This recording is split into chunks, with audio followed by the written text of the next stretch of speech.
Hii ni habari za Umoja wa Mataifa kutoka New York City. Tuliokuandalia hii leo kutoka Umoja wa Mataifa, ikiwa leo ni kumbukizi ya miaka 32 tangu mauaji ya kimbari ya mwaka 1994 dhidi ya Watusi nchini Rwanda.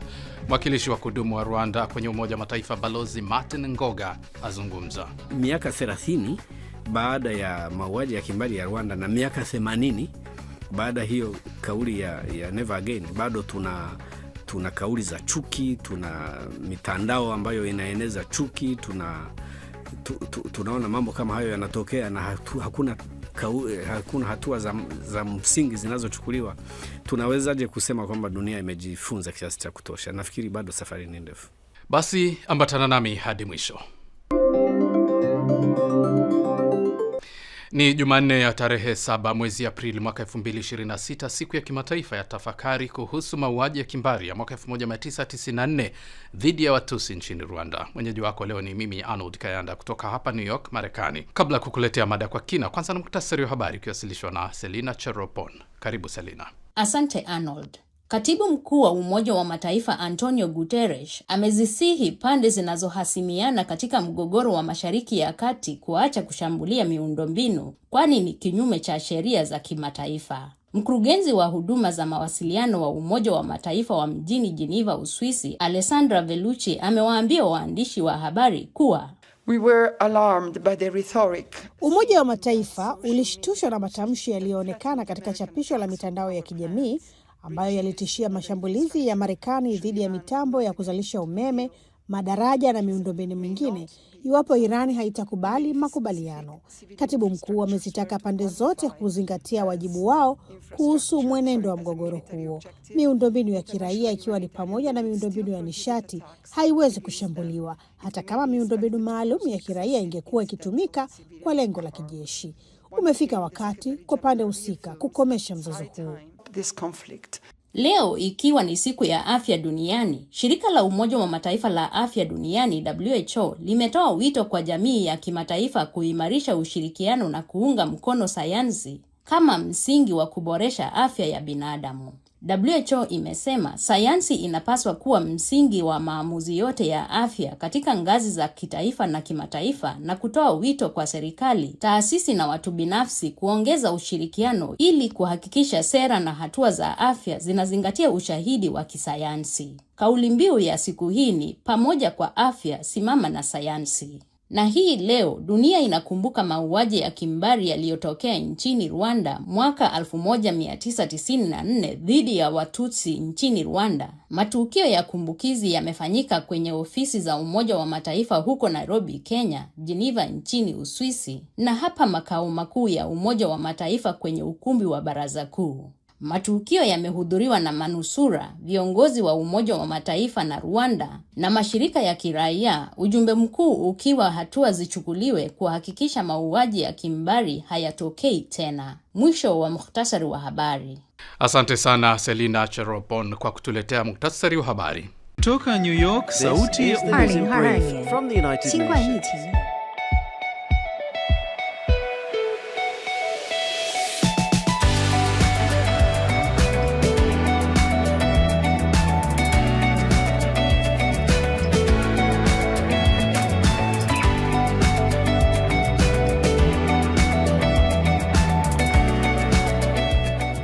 Alors que le réchauffement record met à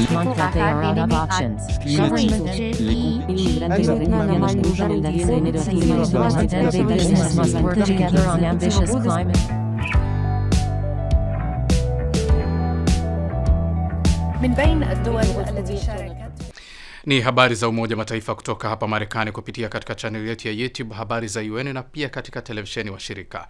Na unaweza kutembelea wavuti wetu ambao ni news.un.org/sw. Mimi ni Arnold Kayanda. Tunasonga mbele na sasa ni wasaa wa mada kwa kina. Kama nilivyokujulisha wakati wa utangulizi, leo ni siku ya kimataifa ya tafakari kuhusu mauaji ya kimbari ya mwaka 1994 dhidi ya Watusi nchini Rwanda. Na katika kupata tafakari hiyo, Assumpta Massoi wa idhaa hii amezungumza na mwakilishi wa kudumu wa Rwanda kwenye Umoja wa Mataifa Balozi Martin Ngoga. Balozi Ngoga anaanza kwa kueleza mawanda ya mauaji hayo. Haya ni mauaji ambayo yalimgusa kila mtu. Yalivunja kabisa taifa la Rwanda. kiasi ambacho ni watu wachache sana ambao waliamini kwamba lingeweza kujijenga upya na kuwa taifa tena, ama ni watu wachache sana ambao waliamini kwamba watu wa Rwanda wangeweza kuishi pamoja tena. Watu wengi waliuawa, zaidi ya watu milioni 1. Wajane wakawa wengi, watoto yatima wakawa wengi, watu ambao wamebaki na ulemavu ni wengi, watu ambao bado wanahangaika na matatizo ya kisaikolojia ni wengi pia. Kwa hiyo ni mauaji ambayo yaligusa taifa zima la Rwanda, na kila mmoja kwa namna tofauti aliguswa na hayo mauaji. Na sasa hii kumbukizi inafanyika katika Baraza Kuu la Umoja wa Mataifa hapa New York, Marekani. Unadhani kumbukizi kama hizi zinakuwa zina mchango gani hasa kwa vijana ambao tuseme wengine walikuwa hawajazaliwa wakati huo? Mimi nafikiri ni swala la msingi sana, kwanza kwa sababu mauaji ya kimbari ni kosa ambalo au ni jinai ambayo ni ya kimataifa. Pamoja na kwamba yalifanyika Rwanda, lakini ni jinai ambayo yalifanyika dhidi ya ubinadamu popote pale duniani. Kwa hiyo juhudi za kuhakikisha kwamba mambo kama hayo hayatokei tena lazima ziwe ni juhudi za kimataifa. Kwa hiyo Umoja wa Mataifa lazima uhusike moja kwa moja, na kama ambavyo unaelewa, baada ya vita kuu ya dunia ilipowekwa ile convention ya kuzuia au mkataba wa kimataifa dhidi ya mauaji ya kimbari, ulikuwa ni mkataba wa Umoja wa Mataifa. Kwa hiyo ni mauaji ambayo moja kwa moja yanahusu Umoja wa Mataifa. Lakini pia lazima tukumbuke kwamba haya mauaji yalipofanyika mwaka 94 Rwanda, Umoja wa Mataifa ulikuwepo.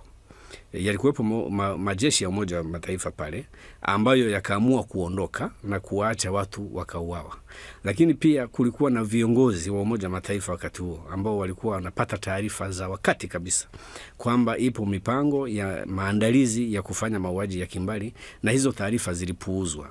Kwa hiyo siku kama ya kumbukizi ambayo inafanyika Umoja wa Mataifa ni fursa pia kwa Umoja wa Mataifa kujirekebisha, kujua kwamba huko nyuma walikosea na lazima zichukuliwe hatua za makusudi kabisa kuhakikisha kwamba huko tunakokwenda Umoja wa Mataifa hauwezi ukafanya makosa kama yaliyofanywa wakati mauaji ya Rwanda yanatokea.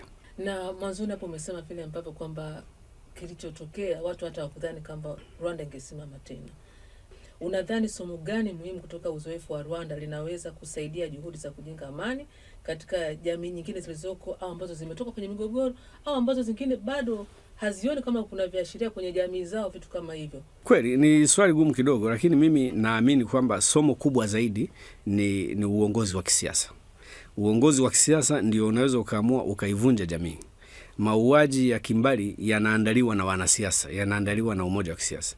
Sasa katika hali yetu ya Rwanda ni uongozi wa kisiasa ambao ulisimamisha mauaji, na ni uongozi huo ambao umelijenga upya taifa la Rwanda. Kwa hiyo unaanza na kumalizia na uongozi wa kisiasa.